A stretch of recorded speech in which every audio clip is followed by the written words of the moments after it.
নমস্কার বন্ধুরা, আপনাদের সবাইকে স্বাগত জানাই আমার চ্যানেলে। আজ আমরা চলে এসেছি পুরীর এক অত্যন্ত শান্ত, পবিত্র ও আধ্যাত্মিক জায়গায়, রামকৃষ্ণ মিশন পুরী আশ্রমে। পুরী মানেই আমরা সাধারণত ভাবি জগন্নাথ মন্দির, সমুদ্র সৈকত আর মহাপ্রসাদ, কিন্তু এই ব্যস্ত শহরের মধ্যেই রয়েছে এমন একটি জায়গা যেখানে এলেই মন শান্ত হয়ে যায়। এবার আমরা পুরীতে এসে ঠিক করেছি এই রামকৃষ্ণ আশ্রমেই গেস্ট হাউসে থাকবো। কিন্তু এই গেস্ট হাউসে থাকতে হলে 1 মাস 2 মাস আগে থেকেই বুকিং করতে হয়। এই হলো মন্দিরের, আমাদের রামকৃষ্ণ মিশনের মন্দির। এই মন্দিরে রামকৃষ্ণ, মা শারদা, স্বামীজির ছবি রাখা রয়েছে। আজকের ভিডিওতে আমরা দেখাবো আশ্রমের ইতিহাস, আশ্রমের ভেতরের পরিবেশ, প্রার্থনা ও আরতির সময়, থাকার ব্যবস্থা, কিভাবে আপনি এখানে পৌঁছবেন এবং কেন পুরীতে এলে এই জায়গা অবশ্যই একবার ঘুরে দেখা উচিত। চলুন তাহলে শুরু করা যাক। রামকৃষ্ণ মিশনের প্রতিষ্ঠা করেছিলেন স্বামী বিবেকানন্দ। তিনি তার গুরু শ্রী রামকৃষ্ণ পরমহংসর আদর্শকে সারা পৃথিবীতে ছড়িয়ে দিতে চেয়েছিলেন। জীবে প্রেম করে যেই জন, সেই জন সেবিছে ঈশ্বর। এই আদর্শ নিয়েই রামকৃষ্ণ মিশনের পথ চলা শুরু। পুরীর এই আশ্রম বহু বছর ধরে ভক্ত, সন্ন্যাসী ও পর্যটকদের কাছে আধ্যাত্মিক সাধনার অন্যতম কেন্দ্র হিসেবে পরিচিত। আশ্রমে ঢুকতেই প্রথমে চোখে পড়বে পরিষ্কার সুন্দর পরিবেশ, চারিদিকে নারকেল গাছ, ফুলের বাগান ও নিরিবিলি রাস্তা। বাইরের কোলাহল যেন মুহূর্তের মধ্যেই হারিয়ে যায়। এখানে খুব সুন্দর একটি লাইব্রেরি আছে। এই যে দেখতে পাচ্ছেন, এটি লাইব্রেরি। এখানে সন্ধেবেলা 6টার সময় লাইব্রেরি খোলে, যে কেউ এসে এখানে বই, নানা রকম বই এখানে থাকে, পড়াশোনা করতে পারে।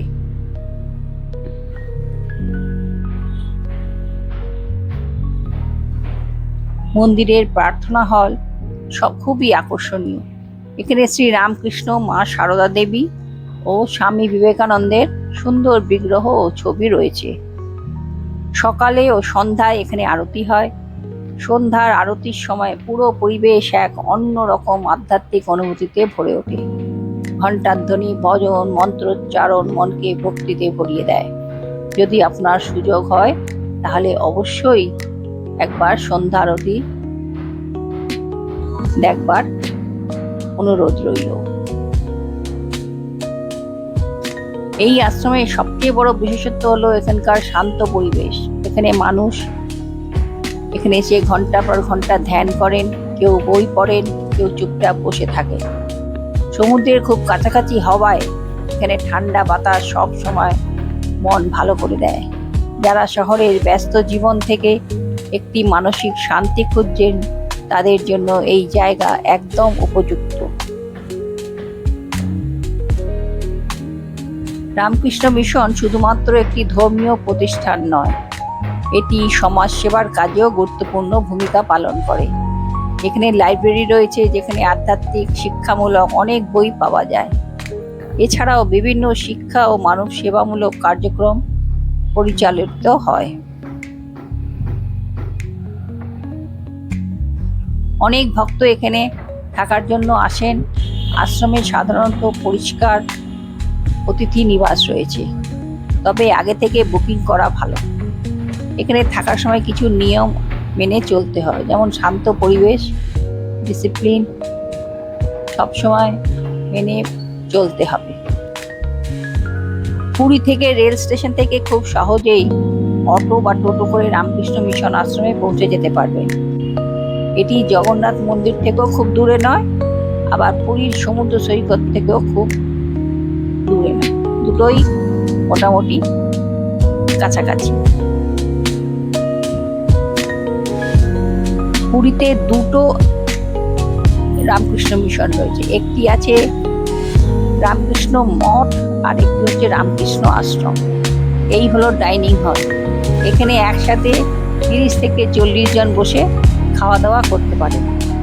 এখানে সকাল 6:30টার সময় ব্রেকফাস্ট, দুপুরবেলা 12টার সময় লাঞ্চ, আর 4টের সময় চা, আর রাত্রি 9টার সময় ডিনার দেওয়া হয়।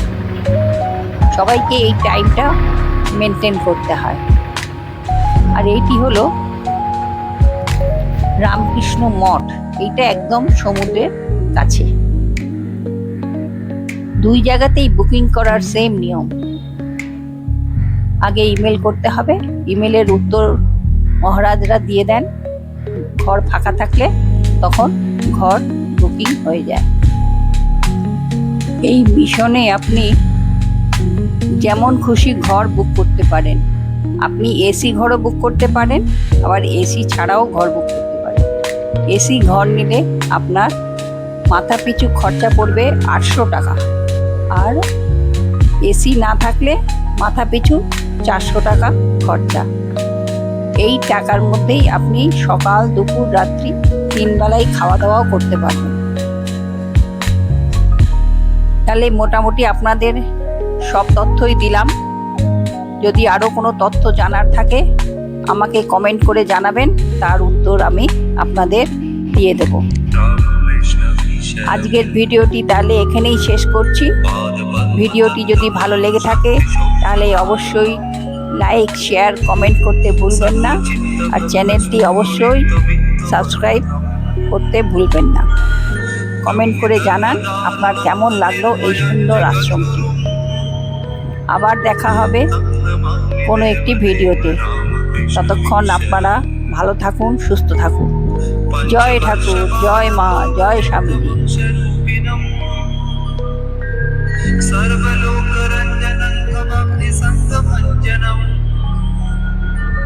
शांति शोक सर्व जीव जन्म विनाशनम तं नमामि देव देव राम कृष्ण ईश्वरम धर्मवान हारकं धर्म कर्म भारतम